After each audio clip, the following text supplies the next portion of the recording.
Olá, caros irmãos e alunos. Estamos começando agora o que poderíamos dizer uma segunda etapa do nosso curso sobre a Reforma, Descomplicando a Reforma. Na primeira parte, nós conversamos sobre o contexto histórico, sobre os reformadores, e nesta segunda parte nós vamos falar sobre os fundamentos da Reforma. A Reforma protestante ela é baseada em 5 fundamentos, que são os seguintes: só a Bíblia, só a graça, só a fé, só Jesus Cristo e só a Deus dai glória. Quando falamos só, nós estamos eliminando outras alternativas. No contexto da Reforma, a conversa sobre cada uma desses sós tem a ver com a Igreja Católica, que para cada um desses temas acrescenta alguma coisa a mais, além do que os protestantes defendiam. Então essa faz toda a diferença na nossa maneira de crer e na nossa fé cristã. Mas cada aula vai falar de um desses sós, e hoje nós vamos começar com só as Escrituras.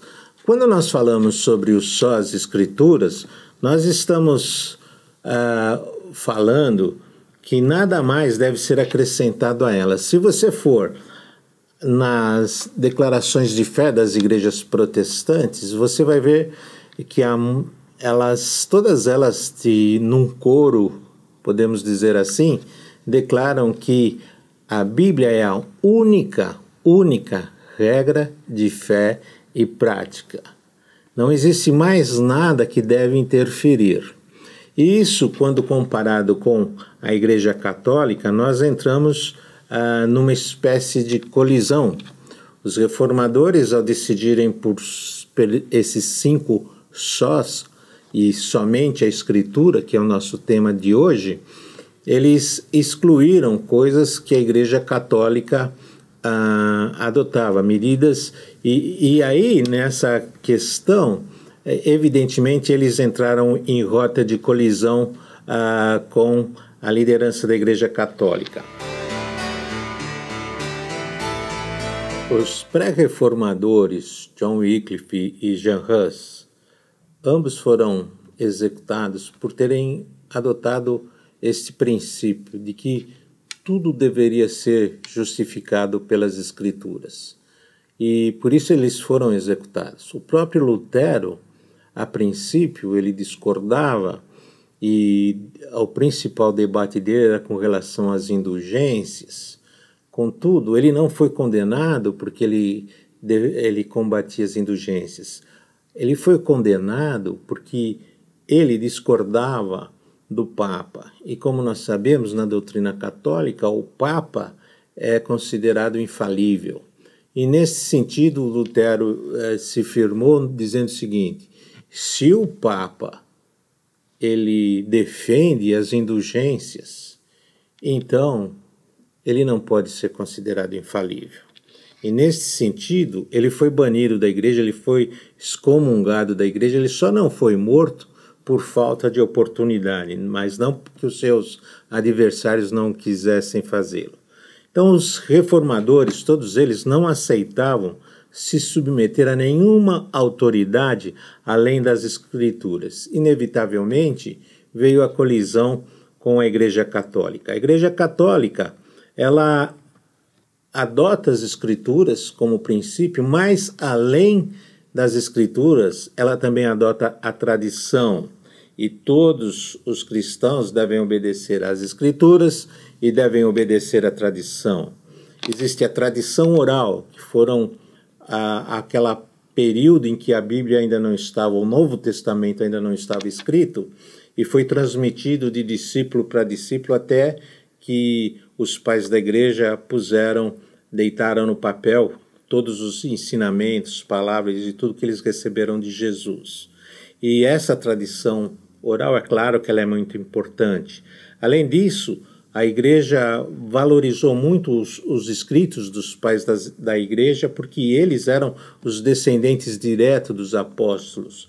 E então, eles eram os portadores daquilo que os apóstolos ensinaram.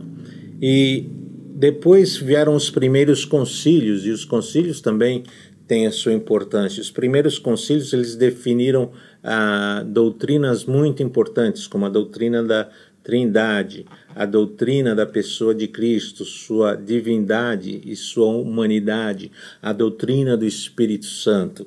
E depois eles acrescentaram a isso, também como tradição, as decisões papais. E é importante dizer o seguinte: os reformadores, eles não rejeitavam esse princípio da igreja, mas sempre que houvesse uma discordância entre a tradição e a palavra de Deus, a palavra de Deus deveria se sobrepor à tradição. Então a Bíblia deve prevalecer à tradição, isso na doutrina protestante. Já na católica, a Bíblia e a tradição têm igual autoridade e têm que ser igualmente recebidas. Então daí vem a nossa ideia de que a Bíblia é a única regra de fé e de prática, e quando nós tivermos alguma dificuldade, é a Bíblia que nós devemos recorrer, só as Escrituras. As Escrituras contêm tudo o que é necessário para a salvação do homem e para levar uma vida que agrade a Deus. A intenção dos reformadores foi de corrigir os erros do catolicismo romano por meio da autoridade da Bíblia. Eles tentaram abolir tudo aquilo que não continha fundamentos na palavra. Os reformadores se baseavam nas palavras de Paulo quando ele diz: toda a escritura é divinamente inspirada e proveitosa para ensinar, para redarguir, para corrigir e para instruir em justiça. 2 Timóteo 3,16. A Igreja Católica aceita as Escrituras, mas não somente as Escrituras. Além da Bíblia, como nós já dissemos, a tradição, as decisões da Igreja, dos concílios, dos papas, são igualmente, têm o mesmo valor, o mesmo peso que a palavra de Deus. A infalibilidade da Bíblia é preservada pelo seu instrumento principal, que é o Papa. O Papa, ele tem um dom especial da infalibilidade. Se Pedro, que é considerado o primeiro Papa, foi repreendido conforme nós lemos nas Escrituras, então fica muito difícil se sustentar a doutrina da infalibilidade papal, que é sustentada pela Igreja Católica. Você há de recordar que na segunda aula do pastor Alexandre, ele colocou uma lista de decisões, no mínimo estranhas e certamente não bíblicas, que foram tomadas pela Igreja Católica no transcorrer dos tempos. Fala ali sobre a doutrina do purgatório, a missa celebrada de costas para o auditório, a Eucaristia era servida aos fiéis em apenas um dos elementos e não dos dois, a adoração à Virgem Maria, a adoração a imagens e relíquias, a adoção de vendas de indulgências, a infalibilidade papal. Todas essas decisões tomadas pela Igreja fazem parte da tradição e certamente elas não têm respaldo bíblico. E, pior ainda, se um fiel que se diz católico e segue a doutrina católica não observar esses requisitos, então ele é passível de disciplina e até de excomunhão da igreja. Fica muito difícil sustentar que a tradição tem a mesma fonte de autoridade que a Bíblia. Vamos agora olhar alguns princípios da doutrina do só as Escrituras. Vamos lembrar que Jesus, pelo menos ou mais, um pouco mais de 90 vezes, ele falou nos seus discursos: está escrito, se referindo ao Antigo Testamento. Jesus também confronta os fariseus e os mestres da lei, dizendo que eles distorciam a palavra de Deus. Ele diz assim: por que vocês transgridem o mandamento de Deus por causa da transgressão de vocês? Esta também é uma advertência aplicável aos católicos. Por que vocês transgridem o mandamento de Deus por causa da tradição de vocês. A Bíblia tem inúmeras passagens que advertem sobre modificar o que está escrito, que está contido nela. Em 1 Coríntios 4:6 nós lemos: não ultrapassem o que está escrito. Mais adiante nós também lemos que lá em Deuteronômio, no Antigo Testamento, as palavras de Moisés diz: nada acrescentem às palavras que eu lhes ordeno, e delas nada retirem, mas obedeçam aos mandamentos do Senhor, o seu Deus.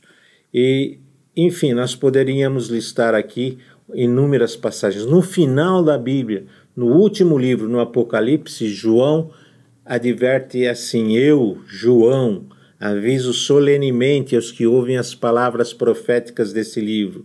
Se alguma pessoa acrescentar a elas alguma coisa, Deus acrescentará ao castigo dela as pragas descritas neste livro. Se alguma pessoa tirar alguma coisa das palavras proféticas deste livro, Deus tirará dela as bênçãos descritas neste livro, isto é, a sua parte do fruto da árvore da vida e também a sua parte da cidade santa. Apocalipse 22, 18 a 19. A doutrina das Escrituras, somente das Escrituras, ela tem 5 postulados básicos. A Bíblia é uma revelação direta de Deus, é daí que vem a sua autoridade. As Escrituras são suficientes para a salvação do homem, para a sua vida de fé e prática, e ela é a autoridade final. Também as Escrituras possuem autoridade suprema. Ela é quem decide, que dá a palavra final em qualquer assunto de doutrina e moral.